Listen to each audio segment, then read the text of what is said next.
there's a lot of talk about the Nuremberg trials themselves and when that took place and what exactly was the standard set then. And I think that a lot of the scientists that were involved in the radiological weapons group were seeing that come out and getting kind of nervous, being like, oh, well, those experiments we did in the 30s and continue to do now sound a lot like what the Nazis were doing and what we had prosecuted them for. You're listening to the Corbett Report.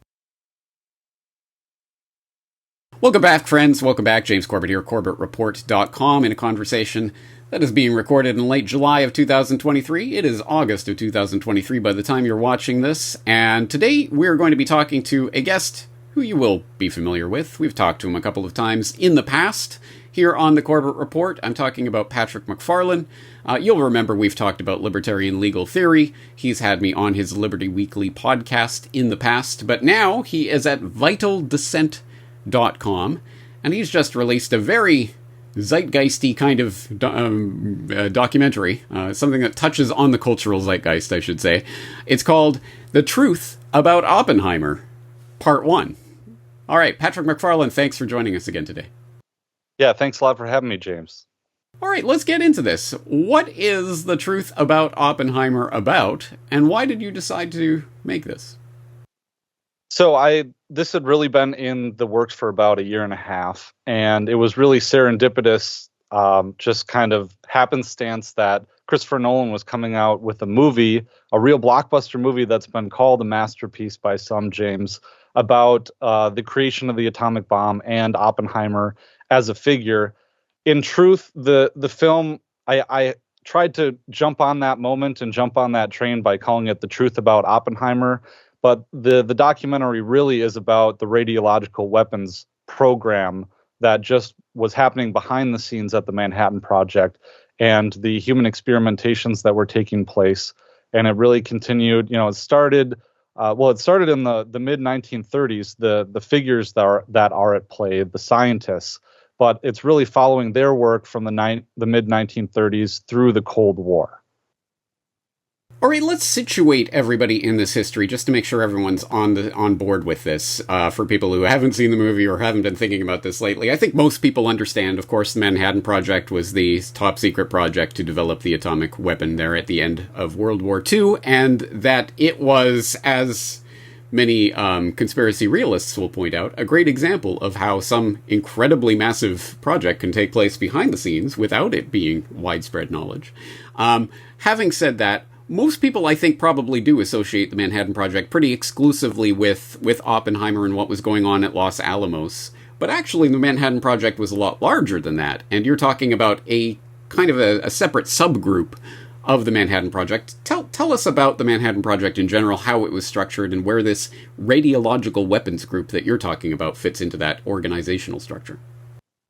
So the Manhattan Project was actually a bunch of different facilities across the United States. It was Los Alamos, it was the Oak Ridge facility, it was UC Berkeley, it was UC Rochester, and the Met Lab at Chicago. There were other facilities that were coordinated as well. But specifically, there's this idea of compartmentalization, James, that you talk about a lot in a lot of your work. A lot of these scientists had no idea what exactly they were working on and didn't know until they heard about Hiroshima on the radio. And I think, even Oppenheimer himself, of course, he knew what the goal of the project was, but he didn't know that the military was going to drop it and had dropped the bomb until he heard about it himself on the radio. So the radiological weapons group, there was an idea hatched by Oppenheimer, but also, as I allude to in the film, maybe hatched by Robert Heinlein, possibly kind of seeded into science fiction in a very interesting kind of part of this whole thing. But radiological weapons, in thinking about weapons of mass destruction, it came across brainstorming ideas, and maybe this came from Robert S. Stone, who is someone you'll meet in the film, a figure, this idea to use what we would know today as being a dirty bomb, something that is a conventional explosive that is laced with radioactive material that is used to deny area or installations to the enemy, be it civilian infrastructure or military infrastructure. So behind the scenes, there was a lot of discussion and correspondence, and continued and kind of directed by Oppenheimer himself. Hey, we need to come up with these ideas to kill people and deny area to the enemy. Well, maybe using radiation, death dust as a weapon is something we should be looking into. Right, so the idea was, rather than unlocking the power of the atom in the atomic bomb, or ultimately the hydrogen bomb, and causing the huge explosion, the big nuclear explosion, the idea was to use a conventional explosive to send out radioactive waste material, essentially, material that would then presumably debilitate, cause cancers, kill someone in 20 years. What really were they thinking what might be the possible outcomes of such a weapon? Well, I think, based off of Oppenheimer's correspondence, the idea was to kill mass numbers of people. I mean, that's something he states directly in some of his correspondence. In reference to, like you, James, I try to cite everything in my transcript and provide hyperlinks. But a lot of this came from books itself and primary sources. But Behind the Fog by Lisa Martino Taylor is something I referenced a lot. Also, the Plutonium Files by Eileen Wellsome, who's someone I want to give tribute to in one of the parts of this documentary series. But yeah, so the idea was we can kill a lot of people with this, but we can also deny installations and infrastructure to the enemy itself. It's like, imagine creating your own Chernobyl event. And I think, the relevance of this continues on through this day, as you see in Ukraine right now, all this talk of, the nuclear facility that's been going back and forth, mostly held by Russia, but also all these warnings that, Putin might use a dirty bomb or something like that in Ukraine, and that would trigger Article 5. Just continuing relevance. Absolutely. All right, so as you've alluded to, obviously Oppenheimer did have a part to play in this, but he was certainly not the only person involved in this. Introduce us to the cast of characters that were involved in this particular subgroup of the Manhattan Project. Yeah, and one of the most difficult parts about this, James, is just the deluge of information and knowing, what to leave on the cutting room floor and what to include and how to do that in a package that people would kind of understand and grasp and be able to follow.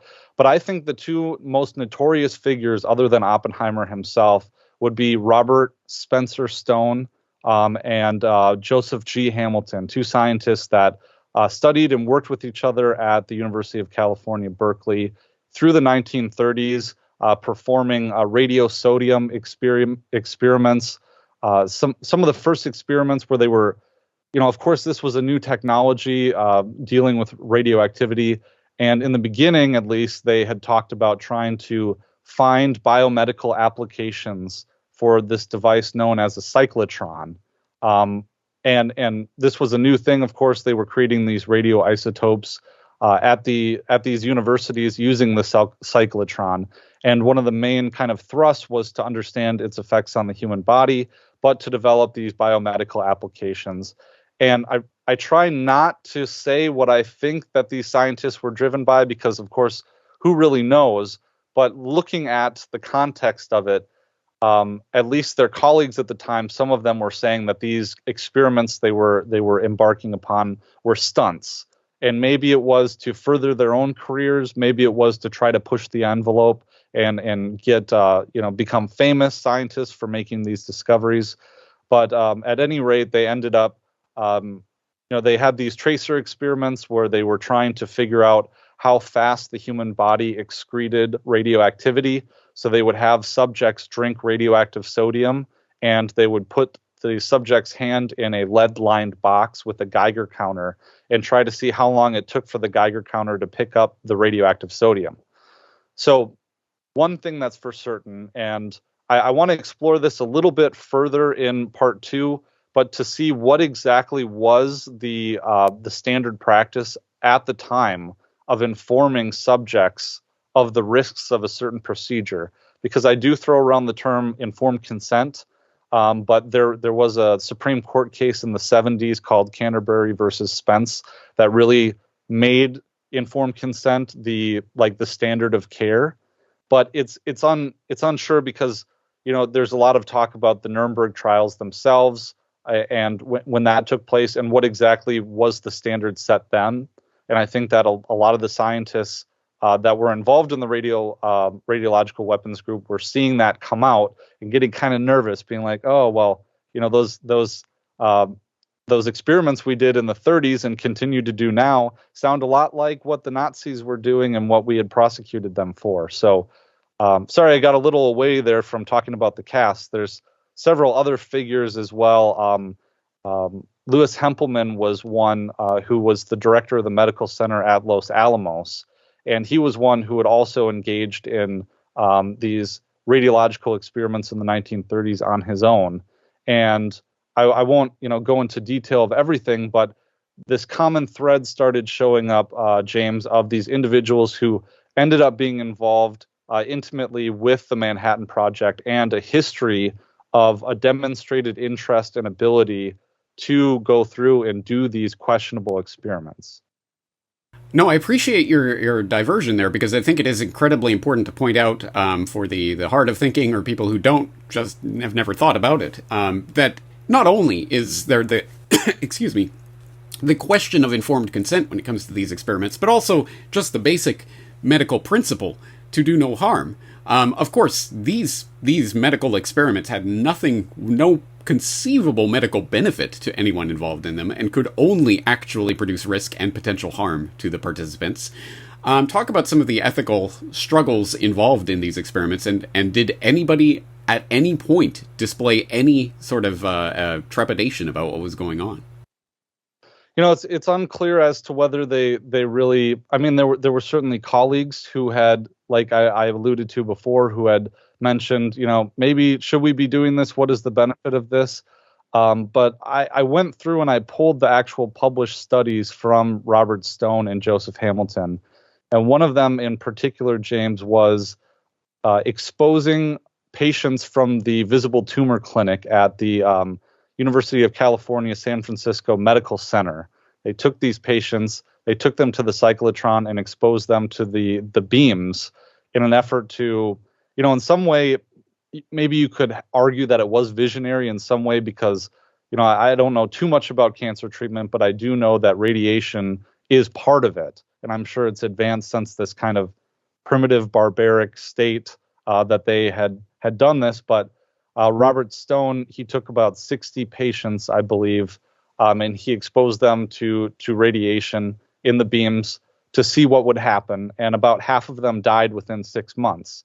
Now, they all had advanced cancers, so it's a little unclear to say that he killed all those people. But at the same time, his own research does indicate, 12 of them, and I'm going off memory here, but 12 of them were so ill to begin with that they probably shouldn't have been treated. And there was another part where he was saying, they died because they couldn't eat anymore because they were either so sick or they had swelling and bruising that prevented them from eating. And at one point, he complains about the medical facilities that they were in, that they couldn't provide adequate care. And you're just sitting here thinking, like, well, maybe you shouldn't have done it then. I mean, if you're kind of shifting the blame off of yourself. And so it's clear in some limited cases, the tumors did shrink, but he severely underestimated the collateral damage that would take place in these as well. And in hindsight, I did pull and cite a New York Times article that was talking about how the Atomic Energy Commission later on had condemned these experiments that he pulled off. And so you're just kind of thinking about, specifically when it comes to Louis Hempelman, when he was 29 years old when he became the medical director at Los Alamos, which to me, I'm 29 right now. And it really, I am a practicing attorney. I've been practicing for 5 years, but it really makes me think this person was probably, he wasn't too far removed from medical school. And now he's being headed, this project where his responsibility is to manage and research the exposure of scientists to radiation, which is not at all really understood. And he only had 2 or 3 years of experience working with radiation itself. So he becomes, he tracks all of his fellow scientists as they're being exposed, Some of them are having adverse effects, and you do see some. I think some he's cognizant in some way of the moment he's in, because there was one scientist, and this is really what kind of spurred it, who was working with the plutonium, and he broke a vial containing like almost all the plutonium that they had at Los Alamos, and it went into his mouth, and the the records indicate that Hempelman was in a panic, and he was calling Leslie Groves saying, what do I do? What do I do? And so they pumped the scientist's stomach, and they had him go through his stomach contents and separate the plutonium because it was so valuable at the time. But I think the panic that Hempelman went through, it humanizes him a little bit, because I feel like I'm making these moral judgments about him 80, or so years removed about it. But it makes you kind of wonder how he compartmentalized this emotion and injecting people with plutonium and other radioactive, like heavy metals. What must he have been thinking? I just don't know. It's a fascinating question. It's a fascinating history and an underexplored one. So I salute you for giving some attention to this and drawing attention to it away from the zeitgeisty topic of Oppenheimer and towards some of the other things that were going on as part of this program. But I don't want to do disservice to the work that you've done by simply talking about it and rehashing all of the points. I want people to go watch this. So obviously, the link will be in the show notes so that people can go and watch this directly and get it the way that it's meant to be got, as it were, at vitaldescent.com/Oppenheimer.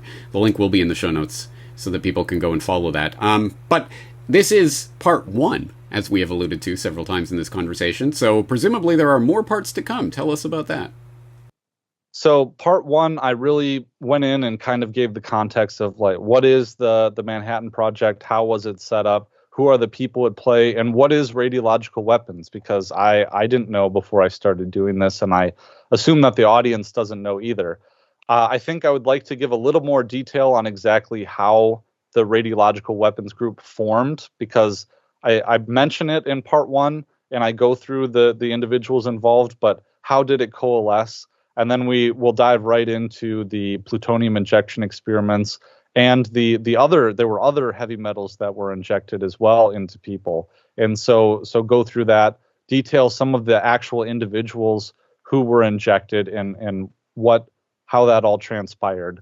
And I am planning a part three, part two as well. I think I want to go into like some of the Army Chemical Corps experiments in the Cold War, some more of that stuff, like the zinc cadmium sulfide aerosol dispersal. That's a whole nother can of worms, James. But the Army Chemical Corps basically went around a lot of mid-sized cities in the U.S. in, I think, the 60s, and had these huge blowers, and they were doing a biological, like a biowarfare tracer experiment, where they just dispersed zinc cadmium sulfide in the air off these big blowers. So go into that a bit, because it's all kind of interrelated in the inner workings of it. But then in part three, I really wanted to cover Eileen Wellsome, who was someone who wrote this book, The Plutonium Files, an investigative journalist who really did like the yeoman's work, pouring through documents, doing FOIA requests, and actually tracking down the victims here, and giving them, airing all of this. And then in the 90s, there was a congressional inquest. And I had sent you a link, James, when we were talking before about how they detail it on their website. And I think there's a few things in there that they really they play cover and try to downplay it a little bit, just my opinion. But also, James, like the downwinders, this is something that wasn't covered by Oppenheimer at all. And like, I understand that Christopher Nolan's trying to create a movie that has a compelling, but we know how, like, for instance, with Saving Private Ryan, how the Department of Defense gets involved with their advisors, and then has like power to go through the script and suggest changes and things like that. So, but the downwinders, all the people who were exposed to radiation during the Trinity test. I mean, there were 50,000 people who lived within the area, and many of them were adversely affected by this. But I think it's so important just to mention their stories and to really spread that knowledge. Excellent. Well, as someone who's done a little bit of this kind of filmmaking in the past, I will refrain from asking the dreaded question, when will part 2 be out? But just to give people a sense, we are probably talking months in the future rather than weeks. Is that correct? Yeah, that is correct. I mean, I'm optimistically trying to say the end of September, but realistically it might be October. But certainly as soon as I can, working on it. Yeah. Well, trust me, I can appreciate how much work goes into a highly edited, very slick, very well produced little documentary like this. People might think it's only half an hour. But no, it takes months and months of writing and research and recording and editing. And so I appreciate the work that went into this. And let me absolutely salute you for doing what I can't believe everyone isn't already doing, but I'm glad you're doing it, the hyperlinked transcript. What an incredibly useful research tool. So now when I need to remember those details about the radiological weapons group, I'll just go to vitaldescent.com/Oppenheimer. All the links are there. You got even the page citation references for the various books that you're quoting from, etc. Excellent. Thank you for doing that.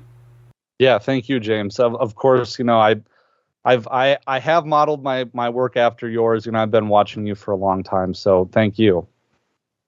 And I guess the final question, have you seen Oppenheimer?